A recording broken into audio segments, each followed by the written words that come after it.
Warm welcome to all our speakers and Mr. Angeli for joining us for this discussion. I'll hand it over to Mr. Angeli to take this question forward, to take this entire proceeding forward. Thank you, Anisha. Good morning from Paris. I hope you can hear me well. Yes, we can hear you loud and clear. Good. So thank you again for your kind introduction. Thank you for the invitation. And thank you, big thanks to 𝐀𝐮𝐽 𝐏𝐫𝐨𝐜𝐞𝐬𝐬 and Saiba for inviting me today.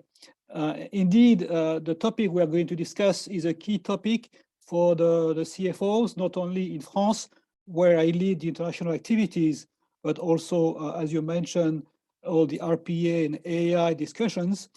So I lead this topic also for this global alliance that we have formed.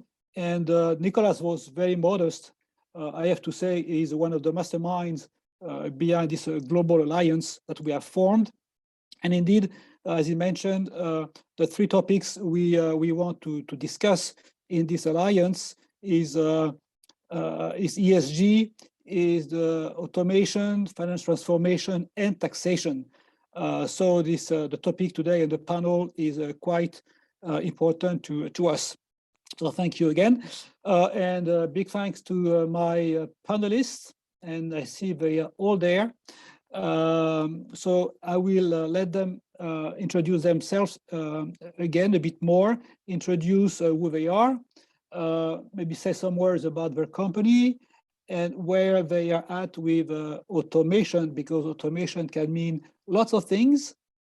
And maybe starting by telling us how automation is changing maybe their lives and their role going forward. So let's see, you know, being French and Italian, we have to start with a lady, right? So Catherine, could you maybe start? Good morning. Hello, everyone. I'm Catherine Campbell Ferreira, and I am heading up the finance team here for Isuzu Motors South Africa in 𝐽𝐽𝐻𝐾𝐬𝐬, South Africa. I've been in the role for about 18 years in finance, but not in this current role. I'm a passionate business leader, and at the moment, automation is playing a key role in allowing me to be a strategic business partner and supporting the business with data in order to help them make decisions. And that is really essential as we go forward as a company and as an industry. Where we are with automation in our company at the moment, I would term it as we're in a marathon, and I think COVID over the last 2 years has really made us start sprinting in that marathon and have to escalate what we were doing.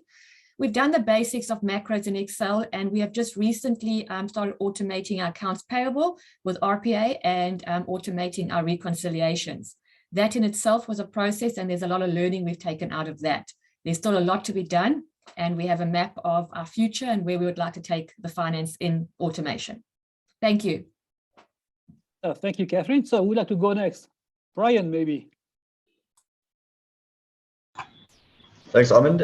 So my name is Bryan Groome. I'm the CFO of Verimark. I've been in the role for about 6-7 years now. Verimark is a DRTV company. So we import a lot of our products, obviously from overseas. We distribute to about 1,300 retailers throughout South Africa. And we're obviously looking at a lot of expansion into Africa and across the globe. Where we are with automation and in terms of the finance processes, from a financial perspective, we've been around for 44 years. So we're quite far along in terms of the direct reporting and integration from everything from store level into our SISPO reporting system, ERP system. But however, we are quite new in terms of using, for example, bot technology in our payroll function to automate our processes from store level into direct into the payroll. So I think as Catherine said, it's a bit of a marathon. So I think as with COVID, you kind of relook at where you are with your technology and relook to what you can do to automate your processes and make your business more efficient. So I think we've got two components that we're looking at. Obviously, I think obviously the finance function and the direct reporting is quite critical. However, I think that with technology changing every single day, I think it's great to be up to speed with what's new in the technology sphere. So looking forward to the discussion with everyone today. Thank you, Bryan. Mark?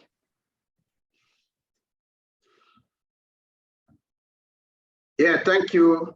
Thank you, Armand, and thank you to the rest of fellow speakers. I am the CFO of Titan Trust Bank.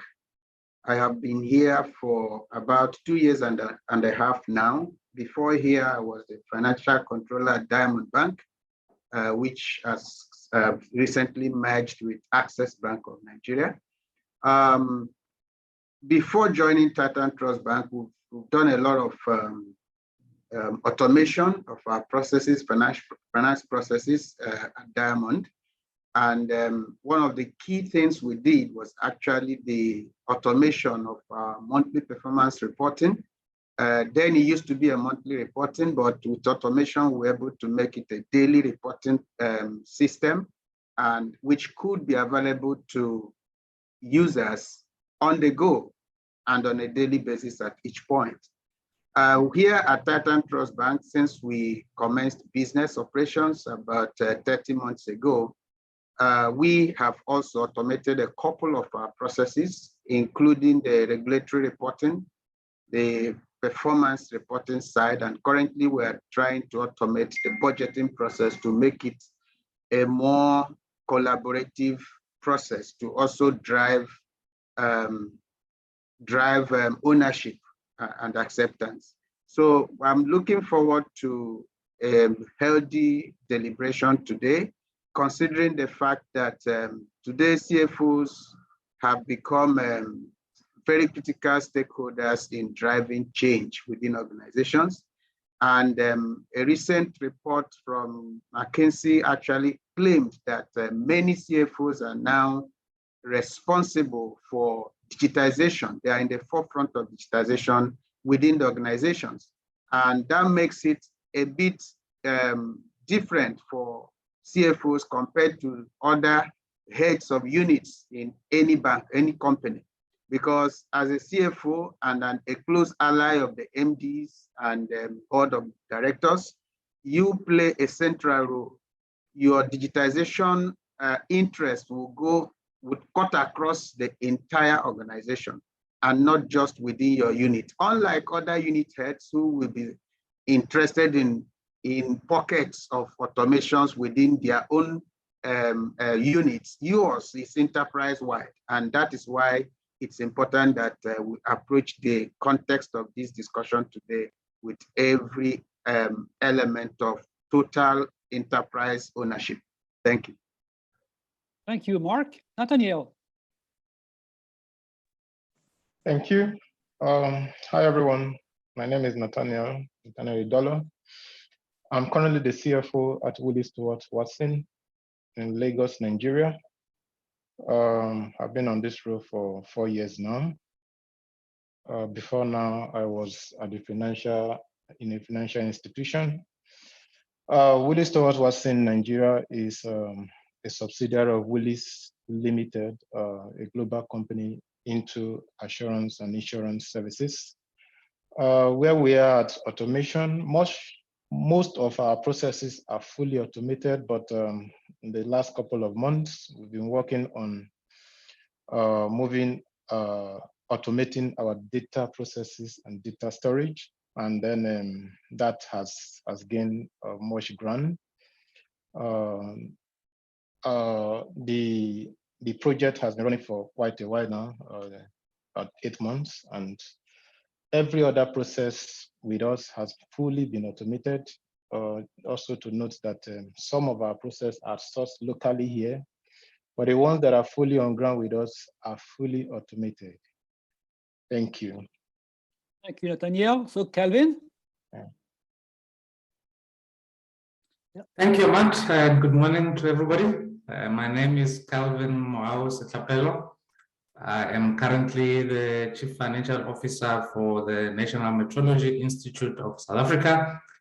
We are a public body which is mainly responsible for the setting of standards for any measurement capabilities that the country requires. We are the calibrator and the reference material provider of reference for any companies that require reference measurements. In terms of our automation journey, being the size that we are, I think we were fortunate to be able to do a full enterprise resource planning automation. We are in the final stages of currently automating across all the other business units. I think it's been a long journey. It's been almost 2.5 years of the implementation. We've learned a lot from that. And yeah, I'm looking forward to the discussions for today. Thank you, Armand. No, thank you, Kelvin.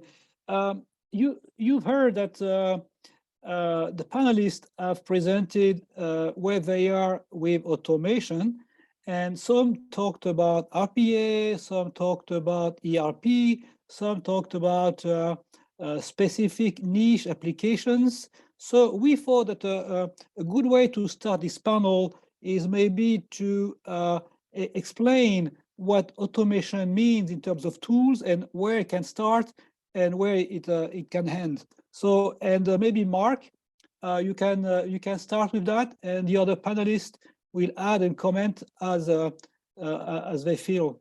Okay, so Mark, please. What is automation? Okay. Yeah, thank you, Anna. And so I want to begin by more like conceptualizing this term, digitization or automation. And I will simply say that all we are saying is that we talk about application of computing technology to business. So in context, that's what we're talking about. Now, when you talk about digitization, I would say again that it might mean different things to different people, different organizations, depending on their maturity levels and your other organizational contingencies, like what is the strategic intent, what is the organizational structure like, what kind of size and complexity of business that they do, people and culture, what kind of people, what level of exposure, what do they want to achieve in life, and then the business model. So all this will determine the degree of automation or digitization that a company or an organization will be going for at each point in time. So I see digitization or automation as a continuum of a sort, beginning with maybe low or mild automation to intense automation.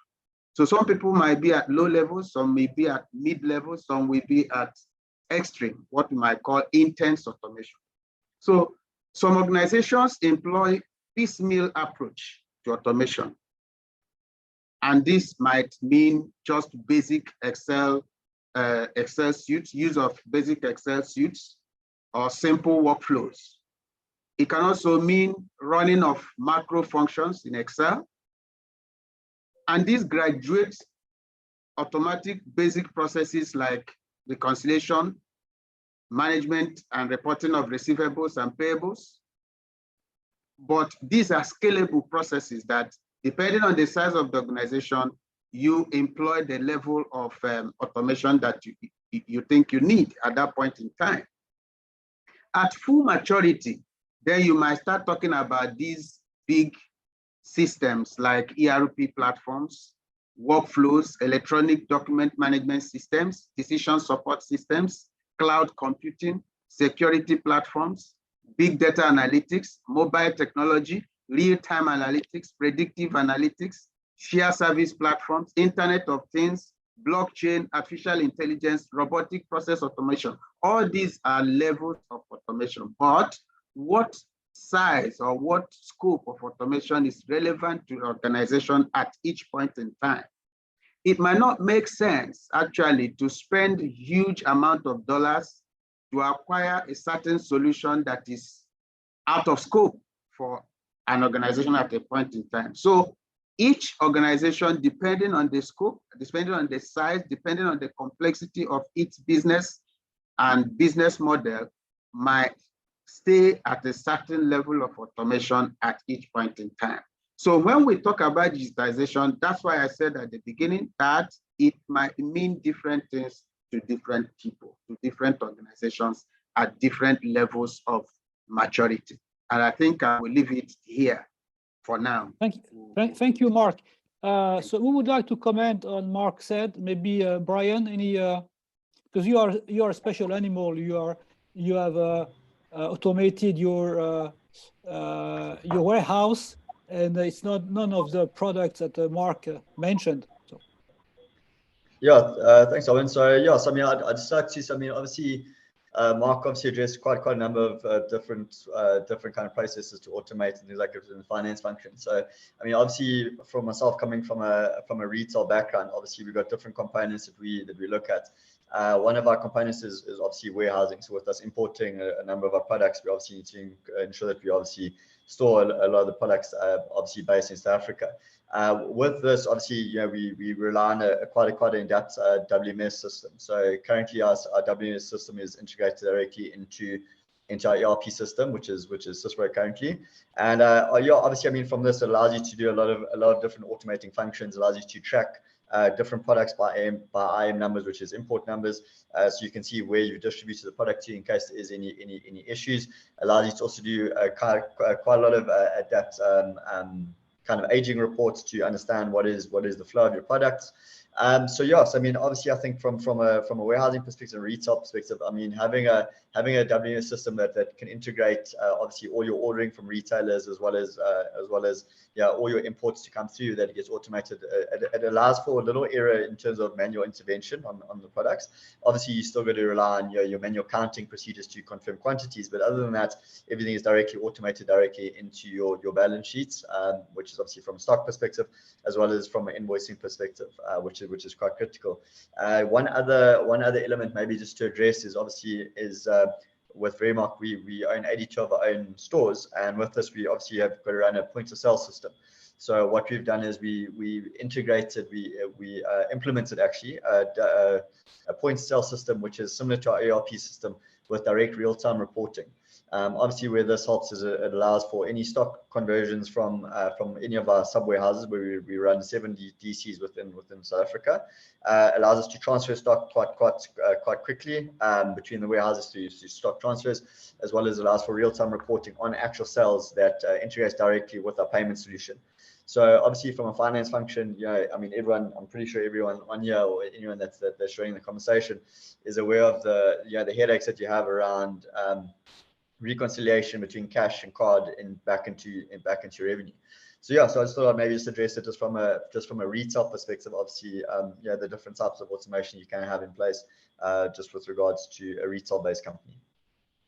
Yeah, thank you, Bryan. Anybody else would like to comment on what they mean by automation? You don't have to, but you're welcome to. Otherwise, I will make. Okay, yeah, thank you. Yes, yeah, thank you, Mark, and thank you, Bryan. Let me add that one tool which was not listed on the list is to do nothing.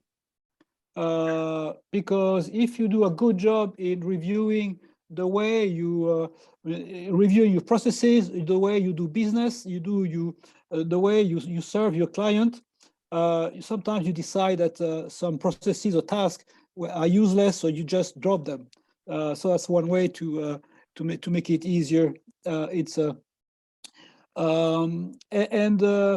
right now, if we look at the bulk of automation, indeed, it's scripts through Excel, and we've tried to ask our IT department to automate the links between ERP and some applications, and they have told us, yes, we will do it, but it will take a few millions and a few months or years. So the CFOs, us, we jumped into RPA because the promise of RPA is to start automating what we do basically on the screen without asking IT. And this is how all started like 5 years ago. RPA was a big catalyst to automation. And then we realized that RPA cannot do everything. RPA is a bit very simple, just like a script. So we added some some artificial intelligence tools around these RPA bots to make them more cognitive. These tools being like process mining, document understanding, and other ones that Mark mentioned. And then we said, wow, now we have cognitive RPA. So what do we do next? And this is where we came to realize that RPA is a software, and the software touches the infrastructure of IT, and that it might pose some security issues to IT and so on. And this is where IT came at us and say, hey, no, you have to stop doing your own things. So let's work together, or even worse, please stop what you're doing because we are in charge of all this software. Which brings me to our next topic of the session, which is a key one, is the way we can bring in IT, or we can work with IT. And Catherine has a great experience on how to work with IT, and she's going to tell us, give us some recommendations. So Catherine. Thanks, Armand. So to bring it back to simple basics, when my children get home and there's no Wi-Fi or internet, the world is going to collapse. So I think if we say internet data, anything that we have is becoming like essential, it is really becoming like that. And I think IT that will now, in an organizational function, as you get bigger, there are IT departments. In smaller companies, you may have an IT and the CIO and the CFO being the same person. But IT controls more the technical know-how. They are also prone to making sure they keep up with what systems are changing, what technical stuff is changing, and what is happening out there. And if I've learned anything, you don't do something on your own or in isolation. You work together as a team, and you use the strong skills from both parties to develop and drive the business forward. So as a finance head, CFO in your organization, you'll be playing a more strategic role. You'll be close to the business. You understand maybe the challenges the business is facing across the whole function and how finance supports that. But what you need then is a business partner or someone in IT who you can sit down with and say, this is the problem we have in finance or elsewhere in the business, which we need to do. We would like to automate this process. How do we do it? That is where you need a IT partner that will sit down, I apologize, that will sit down and review the step-by-step process with you. They will try to understand the business need. And then going back to how we say automation happens either in a large scale or in a small scale, and they will work with you as the CFO to work within budget constraints on how to put the best solution into place for your organization. You don't want to go spend millions of dollars if you can't afford it, but at the same time, they can also help you to look at maybe looking at a system that you can implement in stage 1, grow in stage 2, and grow in stage 3 in order to create that roadmap as to how you take IT forward in your organization. IT has also played a huge role in controls and processes. In our organization, we don't all sign every document anymore. You will put in processes that will go through each area, and that is how you control your internal processes, your governance, etc. And you need your IT function to be on board with that. You need them to understand the importance of that and their support in putting those processes in place and making sure that they are solid and that you have good internal control and governance. So it needs to be a dual role where you sit down with IT, they understand the business, you explain what is needed, and they show you the best data and technology out there. I don't believe that as individuals in a CFO function, we understand everything technical all the time, unless you studied that, and that is with it. But in my area of expertise, it's definitely not like that. So I work very closely with the IT lead, and we make sure that there's a dual role to the point that we have even swapped analysts out to make sure we're moving people between the finance and the IT function, transferring the knowledge and the ability to keep that flow of communication going And then as a CIO and the CFO of those teams, you need to ensure the communication and the leadership is there to drive the business forward, both on the finance side and as I see finance going forward in organizations on a more strategic side, understanding the full business process. Thanks, Armand. Yeah. No, thank you, Catherine. Anybody else would like to comment on how they are working well or not well with the IT department? Okay, Mark here. Yep. I will just add that one of the things we have done first is that you normally will create an IT steering committee in the organization. And in most cases, CFOs sit at the top of that steering committee.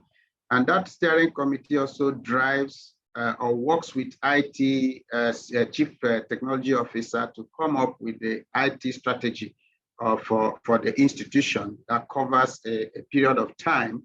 And that's on the formal level. At the informal level, the CFO and the CTO are always in bed at all times. They exercise their discretions around projects, and they talk about where the company is going in the next 1 or 2 years and how they collaborate to solve service problems for the institution. So that collaborative effort between the two of them and the two departments, at each level of the two departments, there's a sync between the staff of IT and staff of the finance function. They always work together, and that's the only way you can actually deliver value without the usual conflicts that arise within organizations. Thank you. Thank you, Mark. Anybody else would like to comment on how they work with IT? Okay. A simple comment, Armand, is that, you know, as CFO, sometimes we throw our hands in the air and say IT is too technical, and we leave all these things to the CTO or the CIO. I think that Catherine and Mark both mentioned it's imperative that, you know, we take advantage and be at the top together with the CTO, that we are working together and not as CFOs just saying it's too technical and therefore I will leave it to the head of the IT to do everything that is required. We are more closer to the business, understand fully how the business should be working, and we should be supporting each other. Thanks so much. Okay, anybody else? Bryan, are you friend with your IT department? Yeah, I mean, so I just wanted to just add in. So I mean, I think everyone's raised valuable points, but I think the one thing to address, and Catherine mentioned quite a bit of detail, is that, you know, as a CFO, you're there to drive the strategy around it. So you're there to identify where you can automate and where to improve processing, improve time availability and functionality. I don't think that as a CFO, I mean, unless you study it and this has been your passion for years, I don't think you're going to know every different way to do it and every different technical term. I think, you know, a lot of your IT professionals spend a lot of time in seminars understanding new technology and what is the new functions. I mean, the likes of big data technology and bot technology and things like that. I mean, as a CFO, you're aware of it, but the implementation of it is very different. So I think, you know, as a CFO, we also need to take more of a leadership role in terms of this, is that identify the areas where you think, because you obviously as a CFO, you've got a more well-rounded picture in terms of the entire business. So identify the areas where you can potentially automate and where you can do it. And then obviously, you know, you need to manage the people doing it. I mean, your IT guys are very different personalities in a sense that, you know, they're quite hard and fast in terms of this is what we need and this is how we need to do it. Cost for them is not really an option unless they've got KPIs linked to, for example, you know, functionality of it. So, you know, and they're also not really too concerned in terms of the people function. So you almost need to bring in everyone together in terms of the guys that are doing the operations, the guys that are actually physically doing the work, on top of it with the IT function of what is the best technology available for you to do it, and again at what reasonable cost. I mean, you got to bring ROI into this as well, which again from an IT professional space, that isn't really one of the key performance metrics. Whereas as a CFO, you rely on it quite a lot.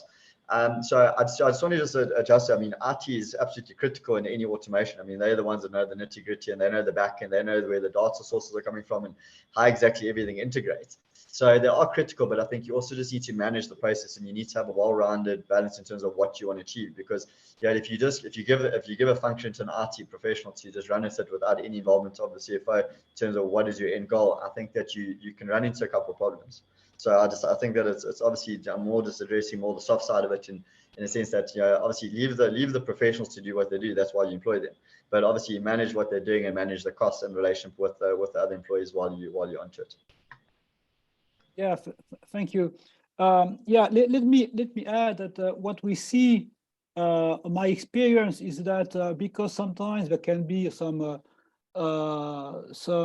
heated discussions between IT and finance. Now we see more and more a new role coming up, which is the Chief Transformation Officer or the Chief Data Officer or the Chief Digital Officer. In this way, and it tries to bring a balance between IT and finance or IT and business. So the first comment. Second comment, we see, and we'll get now to the people's the topic, is that we see finance people being more like geek and being able to use all these IT tools. We see IT people trying to be more in tune with the business or finance processes. So we need to bring them together. And the way it works in most companies is that we see what we call a center of expertise, where we bring together people with both profiles for the benefit of this automation journey. But indeed, the people side, whether at the top or at or lower down, can be an issue.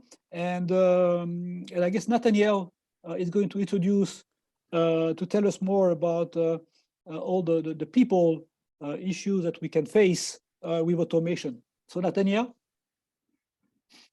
Thank you very much.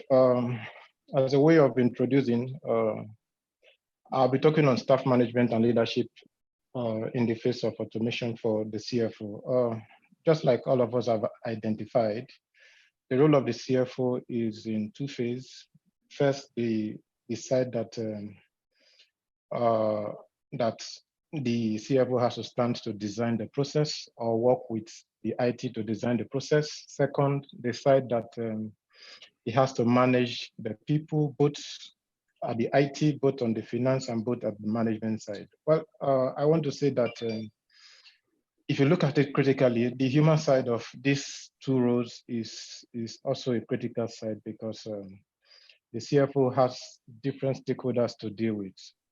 In this regard, and in the face of automation processes, new challenges are thrown up to the CFO in every ramification, especially when it comes to automating processes. I want to start by saying that in the process where the CFO starts spearheading the design and implementation of automating accounting processes, he is faced with different stakeholders, and such stakeholders usually have different ideas, different mindset, different way that they want these processes to run.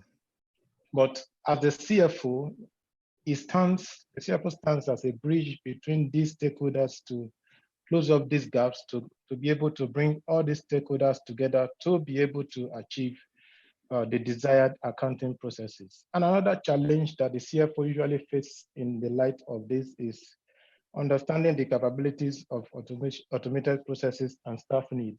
Well, we know that staff need differs, management need differs. The staff that are to use these automated processes, their needs differs as well. So being able to understand the needs of these people and building this into the process is by far a challenge for the CFO. Then again, we understand that making management understand the need to automate certain processes is also an issue. You see areas, or you see settings where management and CFO will be at loghead. We don't want this to be in place. We want this to to be in place. That is also a challenge, and then you see the CFO being at a feast to level this up. Further, you see difficulty in reassigning the work of staff caused by automation processes. Everywhere and anywhere when there is automation of processes, the role and responsibilities of staff changes. For example, if you automate the reconciliation process or the budgeting process, definitely the roles for those that were doing these processes of reconciliation or budgeting will change. And where this happens, the CFO is faced with the task of reassigning the role, reassigning the job responsibility of these people that were elsewhere doing these processes. And that is a challenge to the CFO. And then he's also faced with training the people or training the colleagues that will use this automated process. We have a new slogan that we call the new normal. Well, before you say a new normal in finance, it's coming from somewhere. It is being adapted to somewhere. The CFO stands between bringing in the new process into place, training the colleagues that will continue with the process. And this most times is a challenge to the CFO, because when you start introducing new processes to people, they will surely, in some instance, push back on the process that this will not work. But being able to put them into this process is a Herculean task for the CFO. And then most importantly, when the process is in place, you have the task of mentoring, monitoring, and motivating staff on the new automated process. Mentoring people to begin to get used to a new process is a big challenge. And then monitoring them into coming to like the new process is also a challenge. And in all of this, the solution to bridging the gap between people management and automated process is inclusion, where the CFO is able to employ the concept of inclusion. He is able to overcome most of these challenges. By inclusion, I mean that at the start of the process, you're able to carry different parties along. You're able to involve the IT, involve management, involve all stakeholders in the process from the word go. Then you must have reduced much of a challenge that has to do with people management, where people feel that they are stakeholders to any project. They feel the sense of belonging. They feel the sense of this is our own. And then they are able to come along with the project, and they are able to carry it through. So inclusion is actually the roadmap to solving most of the people challenge that CFO are likely to face in automation of accounting processes. Thank you. No, thank you, Nathaniel. Yeah, people are key, and anybody would like to make a short comment on what Nathaniel said before we move to the next topic? Armand, maybe Yeah. I'll just say that Please. as CFOs, and we need to remember that at the end of every transaction is a human element. It is a person, and no matter what we automate, there is a person and a human element involved in that process. And if you've got a workforce that doesn't have the necessary skills, or is an older workforce, especially in very roles that are easy to automate, there will always be a level of fear of any change you are bringing to them. And I think as CFOs and as leaders, it is our role to make sure we level set that fear. We show them that we're not taking something away. We are rather adding to their skills and adding to what they can give an organization and a finance department. And I think if you get their buy-in from the beginning and they see the benefit of it, it will go a long way in ensuring as you automate, it's bought in and it works better. Yeah, thank you, Catherine. Yeah, we discussed some of the key success factors for automation. We mentioned working well with IT. We mentioned treating and working well with our staff. So let's see what are the other key success factors to this long journey of automation. Maybe Calvin, you can start. So what do you see as the main fighters to be successful with automation? Thanks, Armand. Yeah, I think it's important to note that our speakers really have touched on quite important success factors. I think just to add to that and maybe highlight a few success factors from the top up. You know, I think from the successful implementation of a project, we need to have a roadmap. You know, what are we trying to achieve with our automation? Where do we see this process ending? I think sometimes we start with a piecemeal automation project, but we need to have a full picture of where we would like to see this. What are the needs for business? Sometimes as CFO, we only look at automation from a finance perspective, but you could hear from some of the statements that Bryan was making is that it extends way beyond just the reconciliations from a finance perspective to a lot of the other business areas. Hence, when we're talking about engaging with the IT, we say that finance has a more broader role and therefore is able to do that roadmap that covers the entire spectrum of the journey that we want to take with the automation.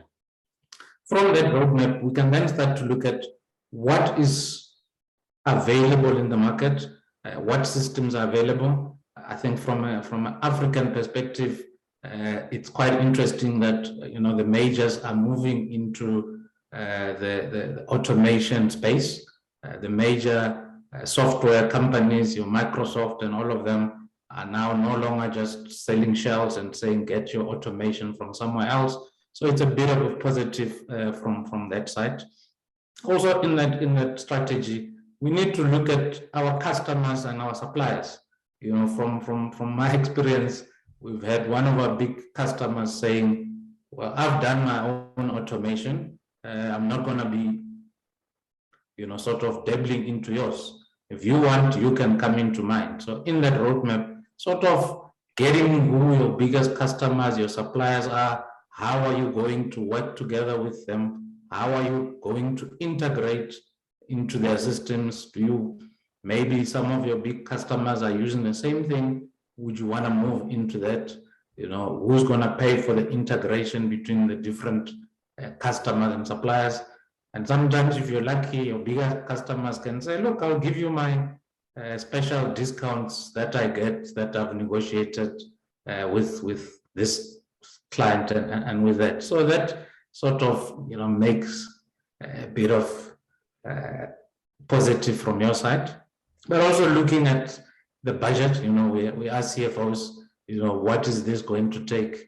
How much is it going to cost? And what is the end product? I think one of the other things that I would like to touch, it's the process mapping. Nathaniel has talked a lot about people and people management. When people are looking for a raise or an increase, they'll tend to overestimate the processes that they do. But when you come to a systems and you say, let's map out the processes that we do, you sort of sometimes come short with exactly what is happening on the ground. It's imperative that you as the CFO and your leadership team, interrogate these processes, follow them, make sure that nothing is missing. But coming out of that is that you shouldn't just solidify, your old archaic processes into an automated system. This is a great opportunity to start looking at how do we reinvent some of these things? Do we need a new way to engage with our customers? Do we need to simplify some of these processes and optimize how we're doing what we're doing? This is an opportunity to do that. And as you've mentioned, sometimes you say, cut that process. It actually adds no value into the value chain. And lastly, the main theme that we've had is that CFOs lead from the top. Once you've got all of these things, it's a cliche, lead from the top. but it is very, very critical. Once you've seen your roadmap, you've seen what is required from business, you've seen what is required to deal with your suppliers and all of that, it becomes imperative that the leadership is shown and the project squarely falls within the capable leadership of the CFO. Thanks, Armand. Yeah, thank you, Calvin. You know, we will take maybe more comments from the panel a bit later, but you touched upon a key point, which is the cost of automation. And so let's talk about what ROI, because when us CFOs, when we start a project, we want to see ROI, and ROI isn't that obvious when we talk about automation. So maybe Mark, can you explain to us how we should consider ROI and not only look at the straight figures, but also look at the soft side of ROI? So Mark, what's your take on that?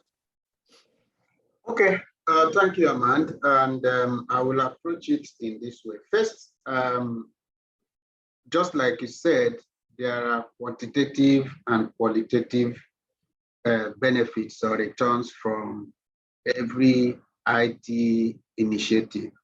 And most times the challenge that businesses have is that we always look at the hard side, which is the financial benefits, what we can easily quantify in financial terms. And again, we are always looking for short-term returns. My advice is that in appraising return on investment in technology or digitization, we need to have a long-term mindset. How will this benefit me in the future, down the line? What is going to be the return? Today, maybe I have maybe 10,000 customers. By the time I grow to 100,000, 1 million customers, how will I benefit from this initiative today?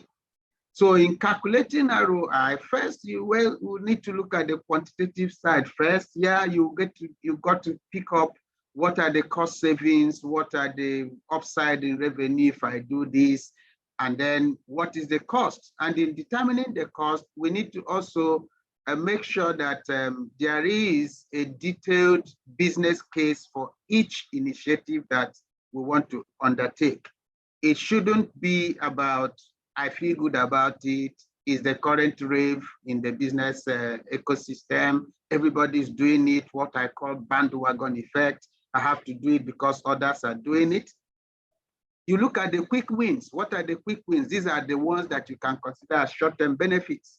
Things that I can do today that will improve my bottom line, that will improve the efficiency of the organization at the moment. Then, when you look at the non-quantitative side, which is the qualitative or what you call the soft side of it, ask yourself, let's even look at the COVID experience. How many of us will imagine the benefit of remote working? Without digitization, without proper computing technology, we wouldn't have been able to survive the COVID era. And today, when we talk about new normal includes the fact that you don't necessarily need to be on site to do your work. These are benefits. Are they easily quantifiable in naira, in terms of dollar? No. So in talking about return on investment, we have to embrace long-term thinking. You be long-term in your view of benefits. What are the returns that I'm going to get? So beyond the ability to work remotely, which is one of the benefits that I can get from digitization, is also the opportunity to eliminate human errors. Errors can cost you a lot, both in terms of financial impact, as well as in terms of the brand. Your brand can impair because of a huge error that you do repeatedly. Then another benefit will be the opportunity to gather clean data. most times automated processes have a way of generating data that you can use to create insights for predictive capabilities and all of that.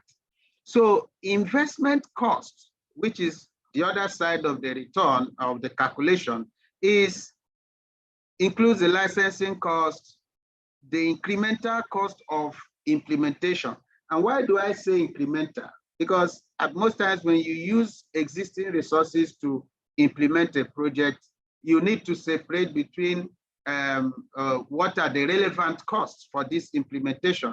Some costs like salaries of your IT staff that will do it, which you would have still paid anyway, whether you do this project or not. So I will emphasize the concept of incremental cost and incremental benefits. So when you have all this together, you need to project it into the future. How much am I going to save in the future? How much am I saving in the future? And what is it going to translate to in terms of returns in the future? If we base it on immediate gains compared to the huge investment you are going to make in that project, then it's going to look like the return is negative. But if you take it forward, I don't think I have enough time to illustrate with an example. You don't. Yeah, thank you. So I will leave it at this. Thank you. Yeah, thank you, Mark. Yeah, we could go on and on. We did have a few questions, but we kind of answered these questions. One would be about the leadership of the CFO on these tough projects. Another one was about people and people maybe being scared about automation. And let me say, and it relates to the previous point, our experience is that we don't cut heads by automating. We just improve the work of our people. And the experience shows that hardly 10 to 15% of the actual work of a person can be fully robotized, which means that the person is still there. His job does not disappear. I mean, his physical presence does not disappear, but his job is improved. But because we want to have productivity, what the experience shows that if you do a good job at reviewing your processes ahead of time before automating, you can gain up to 20–30% of productivity, which doesn't mean removing people. It's just improving the processes and getting more productivity. So that's a good news. So no issues with people, but you get productivity. So maybe as one last closing comment, let me ask all of you one word or 2 words on what is the recommendation to be successful with automation. 2 words. Catherine, 2 words.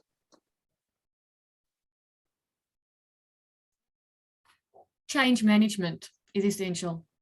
Thank you. Bryan. Plan ahead. Kelvin.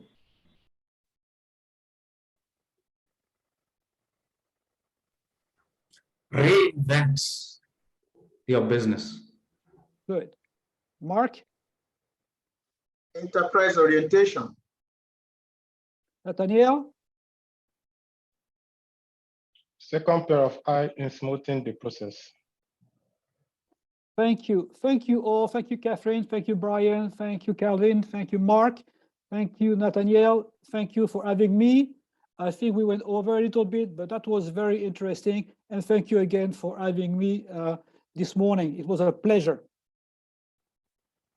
Thank you so much, Mr. Angeli, for conducting this discussion. And I would like to thank all our speakers for joining us. Thank you so much for adding your perspectives on what the role of the CFOs is going to be in the years ahead. You need ROI, but you also need empathy. And thank you all for sharing your thoughts with us.